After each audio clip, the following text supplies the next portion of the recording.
Hello, my name is Douglas Rumbaugh, and this is the second episode in my Vim tutorial series.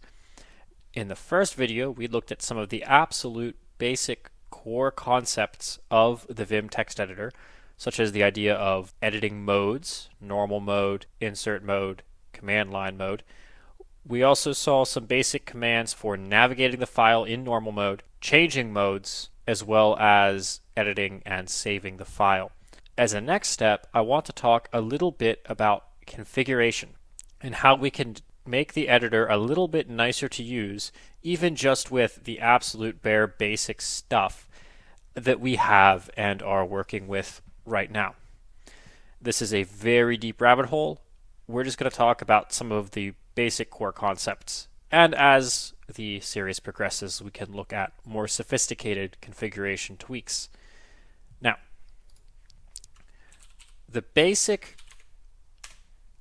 idea of configuring Vim is through executing simple commands which tweak internal variables or alter parameters of the editor and make things behave a little bit differently.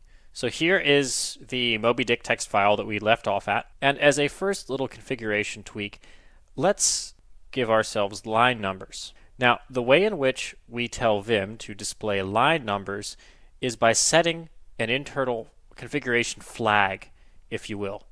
And the way we do that is with a command called set. Now, Vim configuration is going to be done in the command line mode.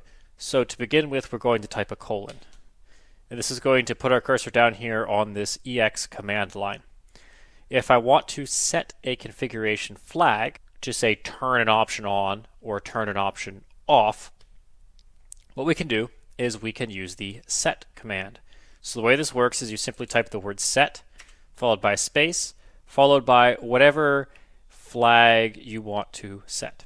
So in this case, if we want line numbers, we can type set number.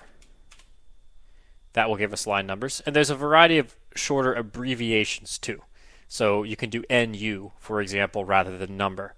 That will work just as well and do the same thing. Now in either case, as you can see, we now get nice little line numbers going on here. And of course, this is also useful because it makes it clear where a line break is due to Vim wrapping text, as we see right here, and where a line break is actually a line break. You'll notice if I use the J key to go down to line 9, if I hit the J key again, the way that my window is scaled and whatnot right now, I'm going to go all the way down to the word no, right? Because this almost, the end of almost, is on the end of line 9, which means if I want to actually get there, I actually have to roll all the way down to the end of the line like that. We will learn far better ways of getting around the file in due time. Okay, let's go ahead and take a look at turning the line numbers off now, which is something you may want to do.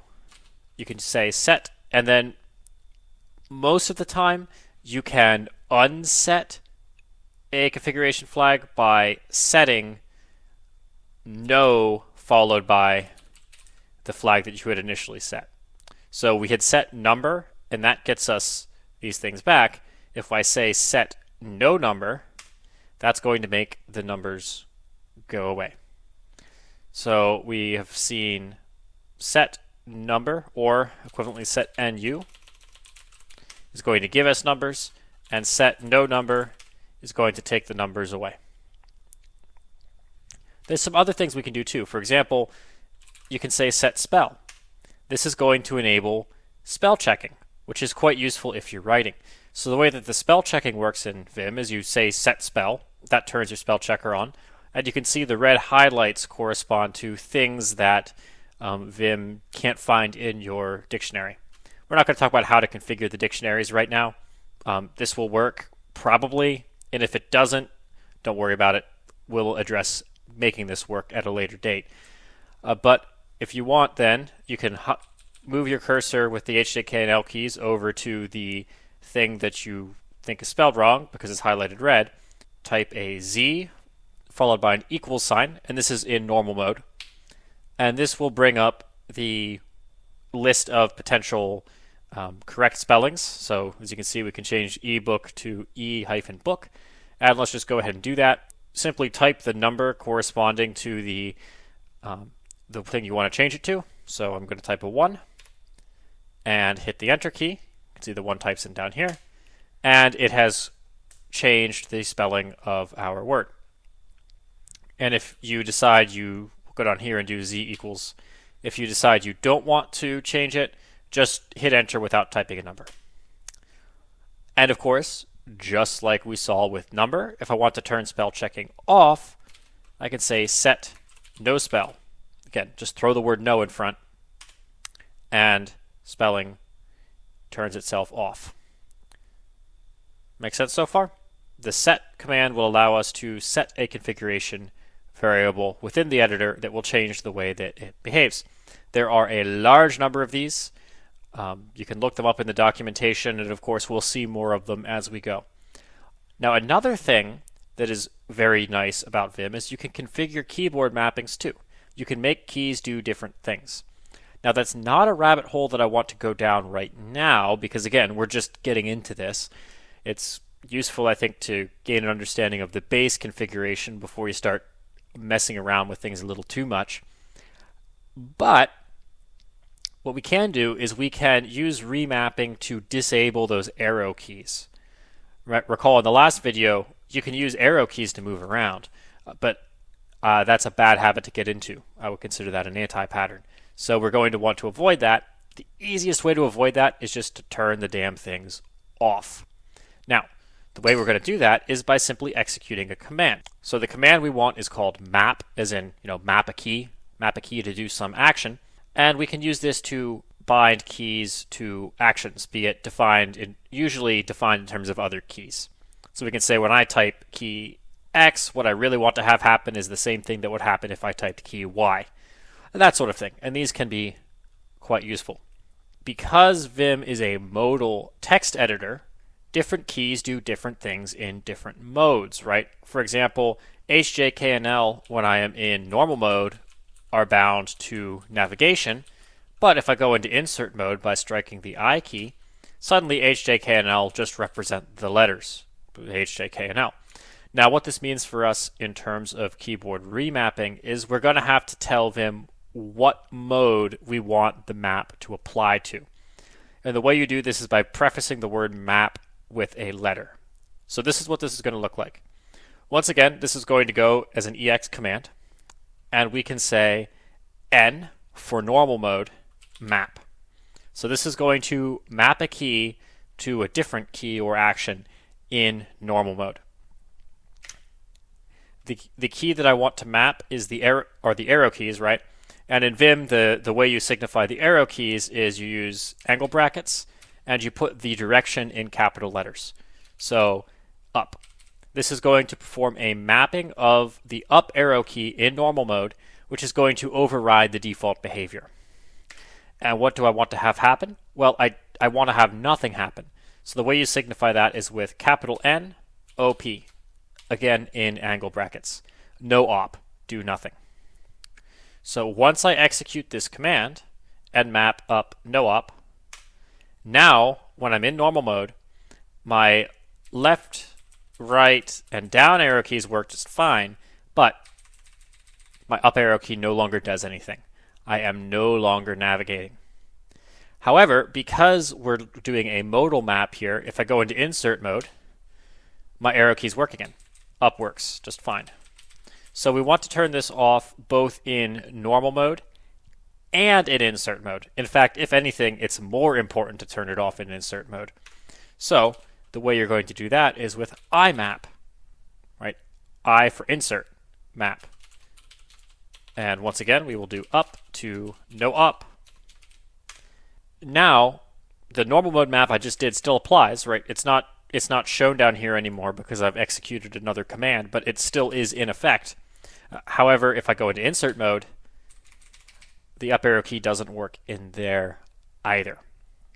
So we can use the nmap and the imap commands to change the behavior of these keys. Now, key mapping can be relatively complicated. And so if you simply take the imap and the nmap commands we just saw and start mapping keys willy-nilly, you are likely to encounter some strange behaviors. And this is just because of the way that mapping keys work in Vim, particularly when you map a key to another key that has already been mapped. There's a lot to this, and there are other mapping commands that allow you to kind of navigate some of these complications. We'll talk about these later. For now, again, just the basics, simple mapping of keys. Okay, there is, however, a problem with this. So let's go ahead. We have our up arrow key remapped. I'm not going to bother with the other three right now. It's the same process, and we'll see it written out in just a moment. Let's go ahead and turn on numbers and spelling. So we have adjusted the configuration of Vim a little bit. We've remapped a key, we've turned on spell check, and we have shown line numbers. Now the problem is that when I quit this file, can come back into it, none of those configurations are saved, right? Those options that I set and the key that I remapped are only remapped so long as Vim is open. As soon as I close it, when I reopen it, it gives me a fresh, unconfigured Vim. So how do we make these configuration changes stick? Well, the way that you do that in Vim is there's a file. Conventionally, it is located in your home directory. So do a vim ~vimrc. And this is your Vim configuration file. So the way that the vimrc file works is it's actually a lot like bashrc if you're familiar with that. When you launch the Vim editor is going to open up this configuration file and run all of the lines in it. So we can put commands, which right now consists of set and map. We can put commands inside of this file, and every time we open Vim, those commands are going to run. So if I want line numbers on every file that I open, I can say set number right here, just like that. And now, when I go in and open up Vim, open up Moby Dick rather, I have line numbers because that is set in this configuration file. Likewise, if I wanted to, I could set spell, which depending on what you're using the editor for, you probably don't want to do, right? But we'll just do a blanket set spell. Spell check can get very annoying if you're, say, writing source code. And as you can see now, we see our spell checking.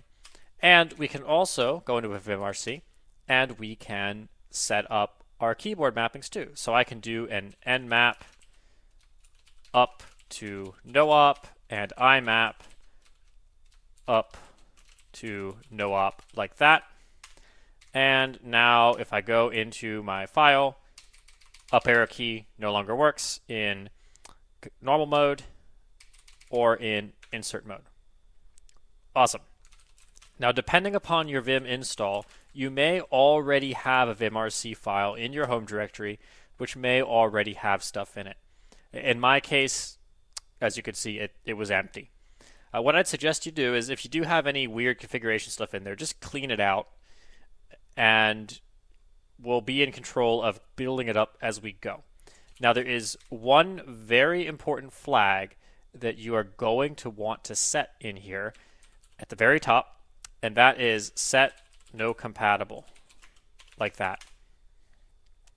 So this is going to ensure that your Vim editor is basically operating with its full functionality. Without this thing set, you're going to be running in a compatibility mode with the older VI editor, and as a result, you won't gain all of the Vim functionality. So you will want to make sure you set no compatible.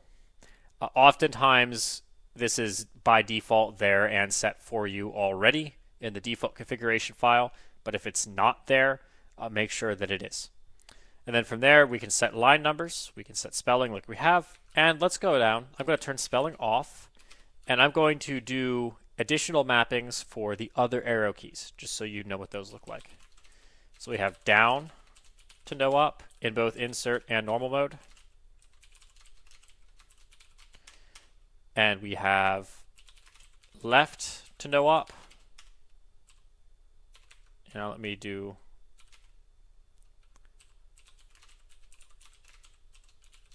like that. And of course we have right to no-op.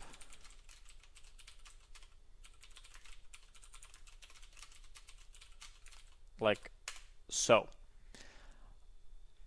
this is a pretty good initial configuration file. Now, if I open up my MobyDick file, as you can see, well, I guess you can't really see, but none of my arrow keys work in normal mode. Let me get down here a little bit. So I'm mashing the arrow keys and nothing is happening. I go into insert mode. Same story. We have line numbers, and we are running in Vim mode and not compatibility mode. So that is the basics of doing configuration on the Vim editor.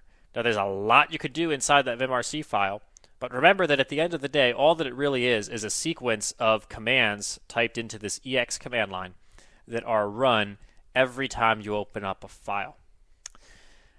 We use the set command to set flags, so we can say set number to turn on line number, and to unset a flag, usually the way you do it is you just say set no followed by the flag you want to turn off. And note, of course, that line numbers are turned on in my configuration file, but if I set no number, I can temporarily turn them off, which is occasionally a useful thing to be able to temporarily disable those settings.